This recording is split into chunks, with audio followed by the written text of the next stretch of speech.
I bought my first house when I was 28. The previous owners of the house were an elderly couple. As far as I know, the husband died many years before he moved in. The wife died just a few weeks before I bought the house. The son of the couple, who sold me the house, kept a lot of the furniture in the house for me, and he took only what he really needed or wanted, which made things easier for me, less furniture to buy. I did dump some of the more outdated stuff on the curb though, including this old rocking chair that was sitting in the living room. A lot of the furniture just had an older creepy vibe that I didn't want in the house. The next day I was cleaning out more junk in the upstairs section of the house for most of the day. A lot of it was heavy lifting, so I'd take breaks in between, and this hit up most of the day. I didn't really get an ounce of sleep the night before, as I have a mild form of insomnia which affects me certain nights. That second night, having moved into the house, I went out to get some Chinese for dinner because I had no energy to cook. When I got back, I was disturbed to find the front door was unlocked. Now I truly don't remember if I had simply forgotten to lock it or not. I wanted to believe I forgot, but it just seemed so unlikely I'd forget to do that, especially with my brand new house. I started flicking on every light of every room on the main floor. The more light the safer I'd feel. I then proceeded up the stairs to do the same there, in the common area and in all 3 bedrooms. There was also a basement to the house that I'd only been down inside once at that point. It was not a big basement like you would expect though. It was kind of just a small storage space where the washer and dryer happened to be. I was already feeling a lot more confident that I had just simply forgotten to lock the door, but I still had to check the basement before I could confirm this. I opened the basement door and I flipped on the light. As I got halfway down the stairs, I saw an old rocking chair sitting in the middle of the basement. I didn't remember it being there the first time I saw the basement, and when I stood over it, I could swear it was the same rocking chair I had thrown away the night before. If not the same one, at least an identical one. I looked around the basement though and there wasn't anyone down there, so I did calm down just a bit. I headed back upstairs to eat my Chinese food. I remember leaving the basement door cracked open though, which sat right next to the kitchen, and I started hearing rickety, creaking sounds from downstairs. I ran to the basement door and I tried to turn on the light, but it wouldn't turn on this time. I like to think was what the hell was that noise? I went to the kitchen, I grabbed my flashlight from under the sink, and I went a quarter of the way down the stairs with the flashlight beaming down to the bottom, and I saw the rocking chair moving, and someone was sitting in it. It was an old woman with gray curly hair, glasses, and she was dressed in a pink nightgown. Her head slowly turned to be looking up at me. I gasped and left the basement, closing the door this time. I don't know what I was immediately thinking at that point. All I knew was I had to call the police, but when they came, they searched the whole basement with me, and we didn't find anyone. There were also no hidden compartments or exits down there where she could have escaped through. At a certain point, the cops started looking at me like I was crazy. I knew it, and pretty soon they left. I had the contact details of the son of the couple who owned the house before me, so I called him up around 8 or 9 p.m. and described the lady to the best of my ability. He sounded shook and started to cry over the phone, and said I just perfectly described his mother and her favorite nightgown. He said he'd be right over. He got to the house within the hour, and we went downstairs together. They seemed to be in shock the whole time. I could see his hands shaking. He ended up leaving with a rocking chair after a while of talking with me and being very emotional. It may have been emotional for him, but it was the scariest thing I could have possibly ever witnessed with my own eyes. It still stands to be. I kept the basement door locked 24/7 after that, and I'd be scared to do laundry for months. But after half a year of nothing happening, it wasn't that bad. I bought my first house that I currently still live in 4 years ago. At the time I was single and living alone, but I just figured it was time for a house. I had a couple of friends over to help me unload the truck full of boxes. They hung around for a few hours after just to hang out. When my friend James went to the bathroom, he came back and said he heard some noises from inside the walls, and that it sounded like there were some pipe issues. I took note of it, and since it was a Saturday, I stayed up pretty late on my laptop watching Netflix. However, I was hearing some light thumping sounds from above me, which was odd because my bedroom is upstairs. The only thing that could be above me would be the attic. Then I remembered James' comments about the noises from inside the walls. I went to the attic door and pulled it down, and I actually had to take a deep breath because I was a bit nervous.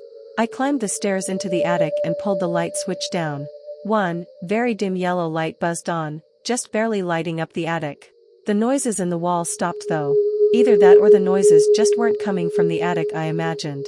If no box is up there yet, it was just basically a big empty space, and I could clearly see no one was up there. The only things in the entire attic were a couple giant framed paintings leaning on one of the walls. I went back down to my room and tried to get some sleep, but I heard the noises again. Now I started to fear there was a small animal in the walls, like a raccoon.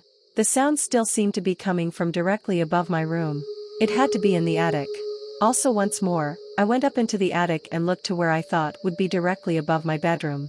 The thing is, the attic didn't seem to extend the entire length of the house, so there's a wall covering where the section above my room should be. I walked over to the wall just to listen for potential noises, and I did hear noises from the other side of this wall.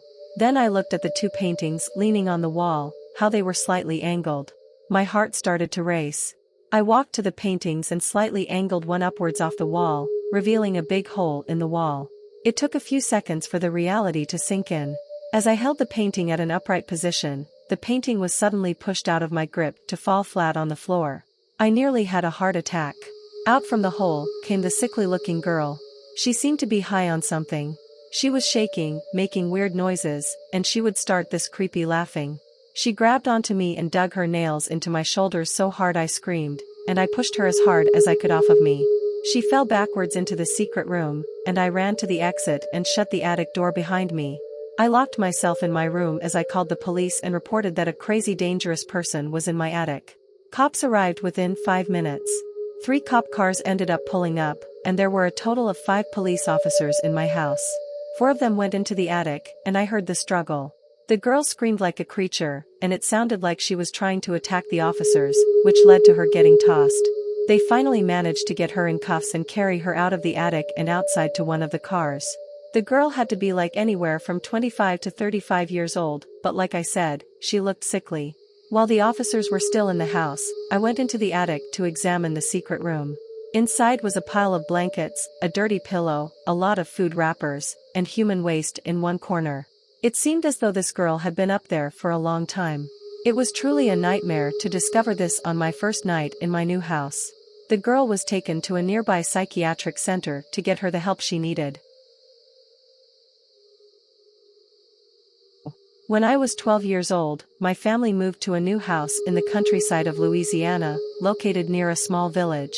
We'd always live in rural areas, definitely grew up unfamiliar to the city lifestyle or anything even remotely close to that. The property was 3 acres and very private. On the second night at that house, our dog Parker, who would sleep in my room, started barking and growling in the middle of the night. When he saw that I sat up in my bed, his tail started wagging, but he'd continued to bark and grow. I couldn't tell what he was looking at though, he was just looking towards the corner of the room. I checked the closet and nothing, so I told Parker to shut up and he did. But I did keep hearing him lift his head off his bed every once in a while, reacting to something. The next day, an older man came and knocked on the front door. My dad answered while I was in the living room watching cartoons. I heard the whole interaction. The old man introduced himself as Gene, the next door neighbor. My dad told me to come over and introduce myself, so I did. Gene seemed very kooky and aloof.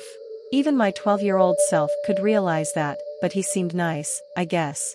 The next day, I was in the backyard playing Pokemon on my Game Boy. My dad was in the front of the house mowing, the rest of my family wasn't home. Oddly enough, over watched Gene wearing the farmer's hat and overalls, talking to me in his thick southern accent, asking what I was up to. He actually sat down at the table with me, which made me uncomfortable, especially considering he just walked into our backyard. Albeit, there was no fence separating in the front and backyard, but still. I told him I was playing Pokemon and he knew what it was, immediately making Pikachu noises trying to be funny, but it was just unsettling. I started to realize there really was something off about this guy. My dad came to the backyard with a lawn mower, then turned it off when he saw Gene sitting next to me.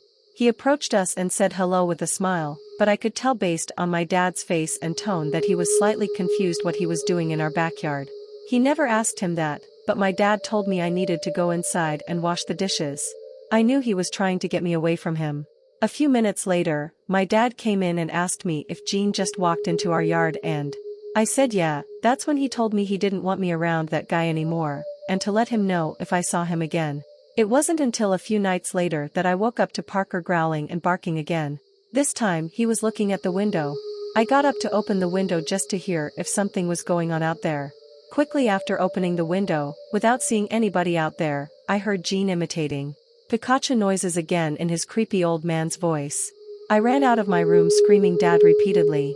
When I told my dad Gene was outside my window, he stormed outside to check, but when he couldn't find him on the property, he went to Gene's house next door. But here's the twist.